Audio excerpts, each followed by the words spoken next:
আপনাকে যখন হোয়াটসঅ্যাপে কেউ মেসেজ করে সেই মেসেজগুলো কি আপনার ফোনের স্ক্রিনের উপর দেখতে পাচ্ছেন না? অর্থাৎ কে মেসেজ করেছে অথবা কী মেসেজ করেছে সেটি দেখার জন্য কিন্তু আপনার হোয়াটসঅ্যাপে গিয়ে তারপর দেখতে হয়। তো এই প্রবলেমটি কীভাবে সলভ করবেন আমি দেখিয়ে দিচ্ছি। এরকম ইম্পর্টেন্ট ভিডিও দেখতে আমার আইডিকে ফলো করে রাখুন, যা আপনার পরবর্তীতে কিন্তু অনেক কাজে আসবে। আর ভিডিওটি আপনার বন্ধুদেরকে শেয়ার করে দিন।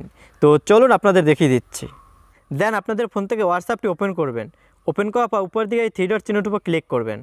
তারপর এখান থেকে সেটিংসে ক্লিক করে দেবেন। তারপর এখানে দেখতে পাবেন প্রাইভেসি, আপনারা এখান থেকে এই লেখার উপর ক্লিক করবেন। তারপর স্ক্রল ডাউন করে একটু নিচের দিকে চলে আসবেন। চলে আসলে এখানে দেখতে পারবেন অ্যাপ লক, আপনারা এই লেখাটির উপর ক্লিক করবেন।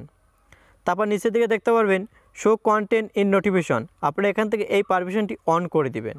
অন করে দেওয়ার পর আপনাকে যদি হোয়াটসঅ্যাপে কেউ মেসেজ করে সেই মেসেজগুলো কিন্তু আপনার ফোনের স্ক্রিনের উপর দেখতে পারবেন।